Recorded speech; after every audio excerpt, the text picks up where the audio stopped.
wabarakatuh dan selamat pagi semuanya. Bagaimana kabarnya pada pagi hari ini? Semoga dalam keadaan sehat walafiat sehingga bisa mengikuti proses pembelajaran pada pagi hari ini. Baiklah, sebelum kita memulai pembelajaran pada pagi hari ini, mari kita berdoa sesuai dengan keyakinan kita masing-masing. Berdoa dimulai.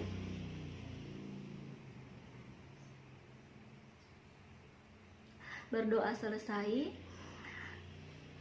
Pada minggu lalu kita sudah mempelajari materi tentang kalor, dan pada hari ini kita akan melanjutkan materi tersebut, yaitu masih tentang kalor dengan indikator pencapaian kompetensi, yaitu yang pertama memahami perubahan wujud suatu zat. Lalu yang kedua, menghitung besarnya kalor untuk mengubah wujud suatu zat. Nah, yang pertama yaitu memahami perubahan wujud suatu zat. Nah, di dalam dunia ini zat terbagi menjadi 3. Yang pertama adalah zat padat, kemudian lalu yang kedua adalah zat cair, kemudian yang ketiga adalah zat gas. Zat padat, zat cair, dan zat gas bisa berubah wujud atau bentuk ya. Nah, yang pertama zat cair. Zat cair bisa berubah bentuk dari zat cair menjadi zat padat ya. Namanya ya, perubahan ini adalah membeku ya. Jadi membeku adalah perubahan wujud dari zat cair menjadi zat padat. Lalu ada perubahan wujud yang namanya membeku ya, namanya mencair.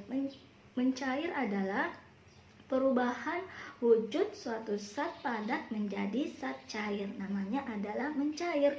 Lalu yang ketiga adalah perubahan wujud ya dari zat gas menjadi zat cair, namanya mengembun ya. Ibu ulangi kembali, mengembun adalah perubahan wujud zat dari zat gas menjadi zat cair.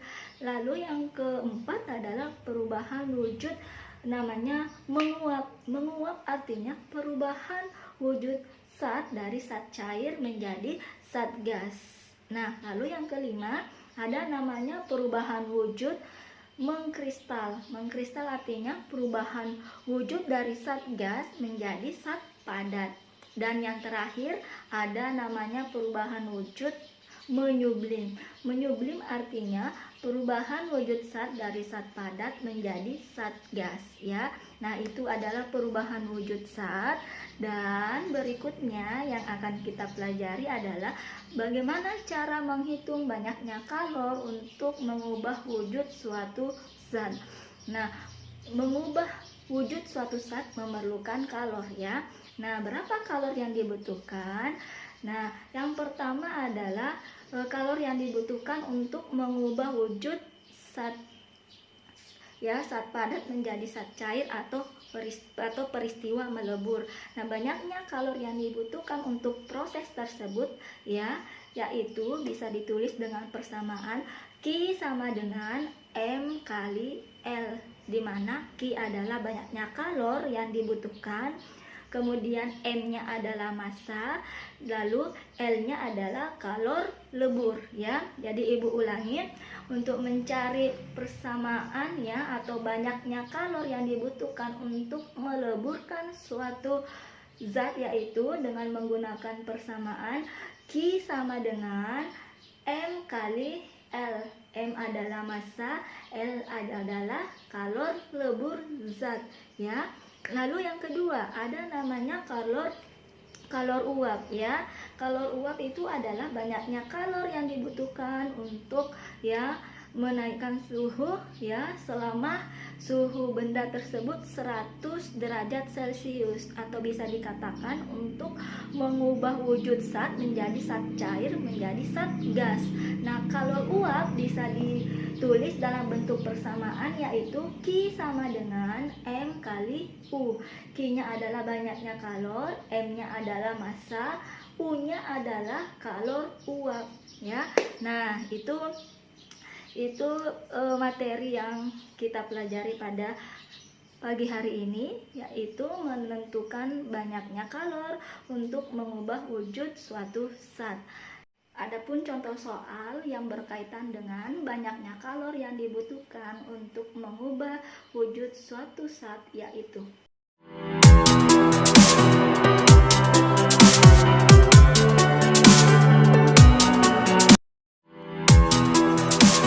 assalamualaikum warahmatullahi wabarakatuh.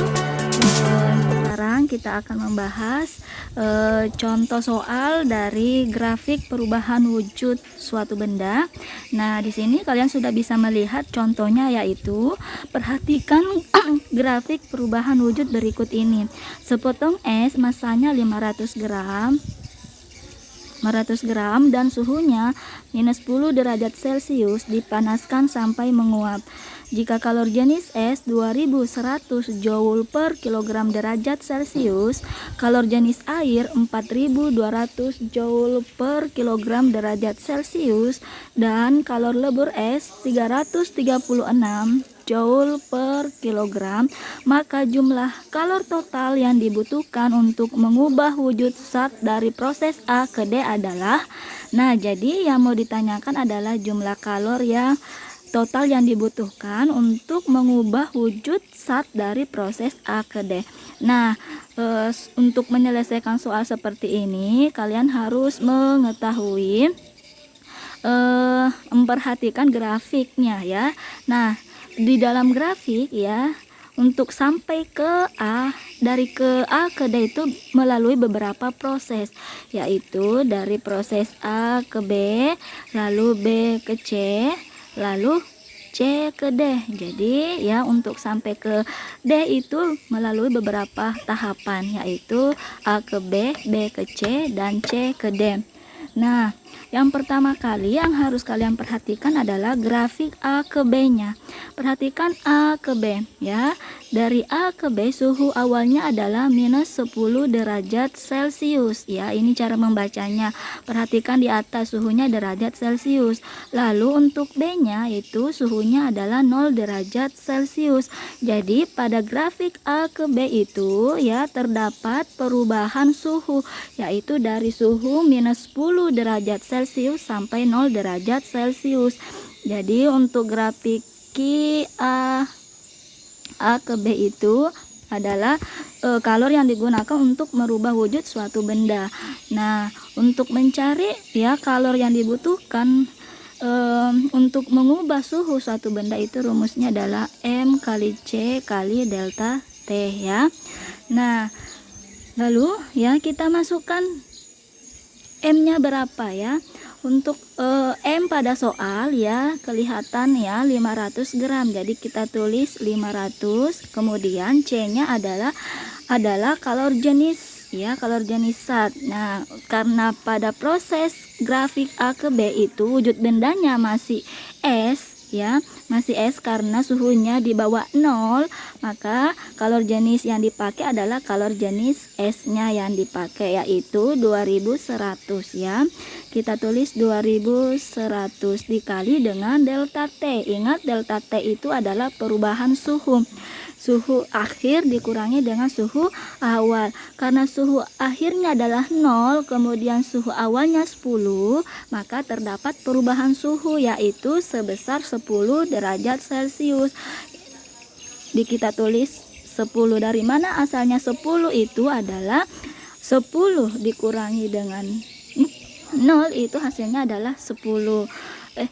10. Nah, sekarang ya kita selesaikan ya.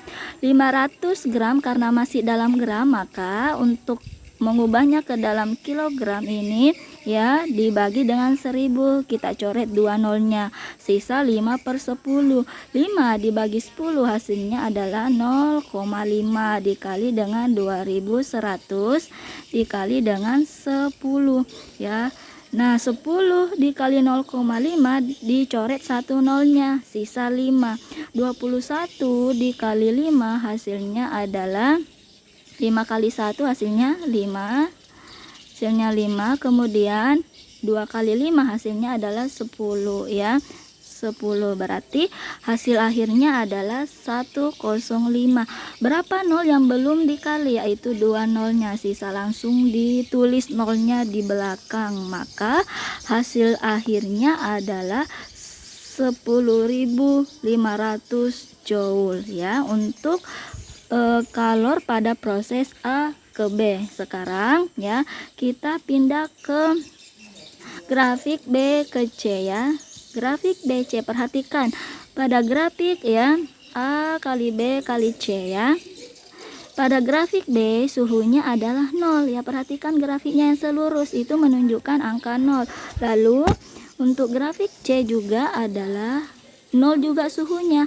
Maka perhatikan tidak ada perubahan suhu dari B ke C. Artinya kalor di sini yang dipakai itu adalah kalor yang digunakan untuk mengubah wujud suatu benda. Nah, karena di sini ya dari es menjadi air itu artinya perubahan wujud mencair atau esnya melebur menjadi air. Maka rumus yang dipakai adalah M kali L. Nah, M itu adalah massa. Ingat tadi massanya adalah 0,5 ya, 0,5 gram. Lalu kalor lebur ya. Ini L adalah kalor lebur es, maka kita lihat kalor lebur es itu adalah sebesar 336.000 ya, 336.000. Jadi 0,5 dikali dengan 336.000 hasilnya adalah ini dicoret 1, ini juga dicoret 1 nolnya, sisa 33,6 dikali dengan 5 ya. 5 kali 6 30, simpan 3, 3 kali 5 15 tambah 3 18, simpan 1, 3 kali 5 15 tambah 1 16, berarti hasilnya adalah 168. Berapa nolnya? 2 nolnya, berarti hasilnya adalah 168.000 joule. Lalu ya, kita cari lagi kalor pada C ke D ya. Kalor pada C ke D itu ya, perhatikan lagi suhunya. C-nya pada suhu 0 derajat Celcius dan D-nya suhunya adalah 100 derajat Celcius. Berarti grafik CD itu terdapat perubahan suhu yaitu dari 0 sampai 100 derajat Celcius. Maka kalor yang dipakai adalah kalor untuk mengubah suhu suatu benda yaitu M kali C kali delta T. Nah, M-nya tadi adalah 0,5. Nah, sekarang kalor jenis. Kalor jenis yang dipakai di sini adalah karena saatnya sudah berubah menjadi air, bukan lagi dalam bentuk es, maka kalor jenis yang dipakai adalah kalor jenis air, yaitu ya kalor jenis airnya adalah 4200. Kita tulis 4200 dikali dengan delta T. Delta T itu adalah perubahan suhu, karena dari 0 ke 100 maka perubahan suhunya adalah 100.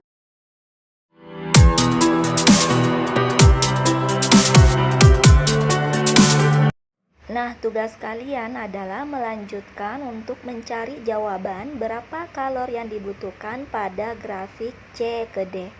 Setelah itu, kalian cari kalor totalnya, yaitu dengan cara QAB ditambah dengan QBC ditambah dengan QCD.